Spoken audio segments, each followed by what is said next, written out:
Hello students, welcome once again in the chapter sound. Now we are going to discuss factors affecting the frequency of sound instruments. We have the different type of sound instruments. For example, we have wind instruments, that is flute, string instrument, for example guitar, and membrane instruments, for example tabla, dholak and drum. So here there are some common factors on which frequency of these instruments are depend. We will discuss one by one. So first of all, length of the air column. As already we discussed, what is the effect of the air column on the frequency, or you can also say that length of the string, because in the string instruments, string is responsible for producing the sound, and in membrane instruments, membrane is responsible. After vibrating the membrane, sound is produced. So how are the length of air column or length of string, or you can say that the length, that is the diameter of the membrane, affect the frequency of the sound. So note down, frequency is inversely proportional to the length. I am going to tell you that if the length of the air column, or if the length of the string or diameter of the membrane is large, then the frequency is low, and if the length is small, then the frequency is large. Here we are going to take an example. We have three bottles, bottle A, B and C of same dimensions. Bottle A is completely empty. Bottle B, look at that, it is filled with some water, and bottle C completely filled with water. Now look at that, here the length of the air column is maximum, here the length of air column decreased, that is small, and here almost, because it is completely filled with water, so length is very small. So mean to say, length of bottle A, that is the length of the air column, is greater than length of the air column of the B, and similarly of the bottle C. So length of the air column of the bottle C is very small. So as we know that lowest frequency sound in A, that is low pitch, will be produced. Why? Because its length of the air column is large, and as we know that frequency is inversely proportional to the length of the air column.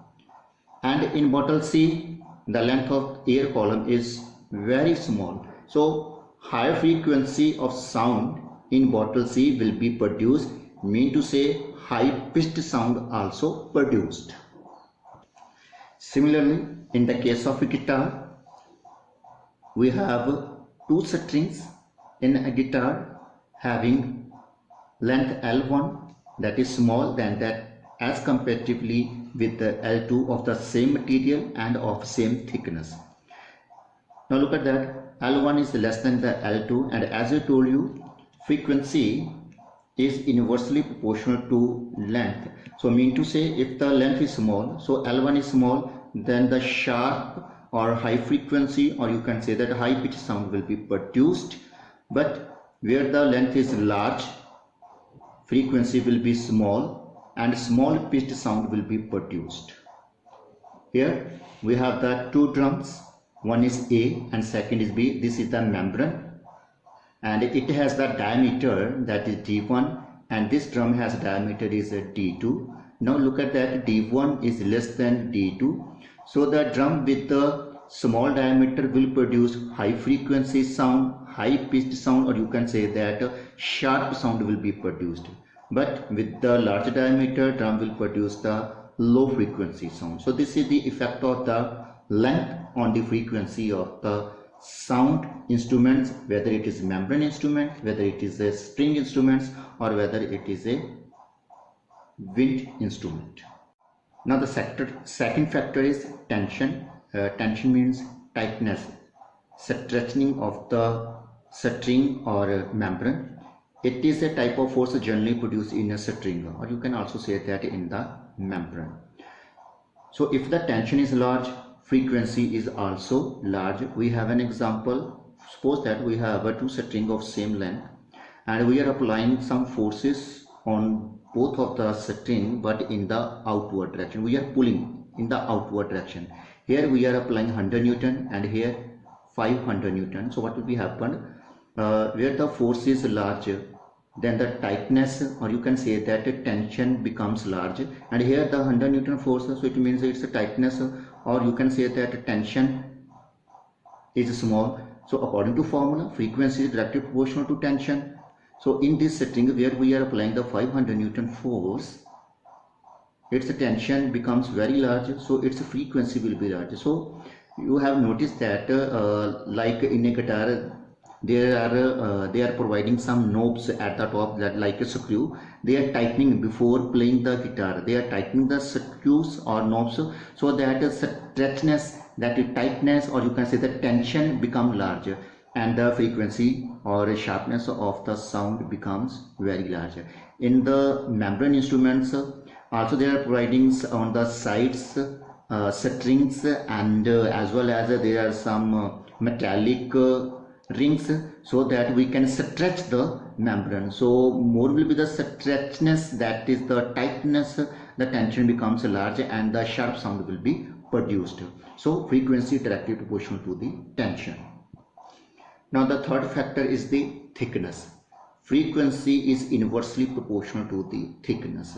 So it is also generally counted in the string instruments. So look at that, we have the strings of same length, but it is of higher thickness than that of this string. So its thickness, for example, its thickness is T1, that is of string A, is quite large than that of the thickness of the string B. So as I told you, if the thickness is large, then the frequency, sharpness of the sound is very low. So the low pitched sound will be produced if the thickness is large, and if the thickness is small, then the frequency, that is the high frequency sound, will be produced.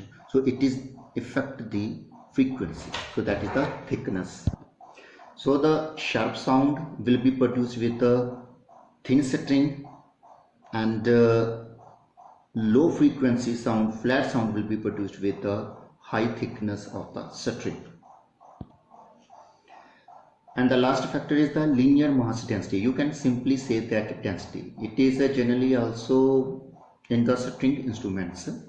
So linear mass density, that is frequency, is inversely proportional to the square root of the linear mass density. First of all, you must have to know that what is the meaning of the linear mass density. Linear mass density means mass per unit length. If you have a string, total mass of that string is capital M divided by its total length, then the mass of the unit length is called linear mass density. If it is larger, when it will be larger? When the mass will be larger. So when the mass will be larger, when the thickness of wire is large. If we have the two strings of the same length, capital L, both of them, but look at that, its mass is large but its mass is low. So linear mass density M1 by capital M, and here M2 will be M2 divided by capital L. It is very clear from this formula, M1 very much greater than M2. So look at that, if the linear mass density is large, then the frequency is low. If the linear mass density is small, then the high frequency sound will be produced. So it is indirectly depend upon the thickness. Again, as we discussed in the previously, higher thickness, low frequency, and thin string means high frequency. So these are the factors affecting the frequency of the sound instruments.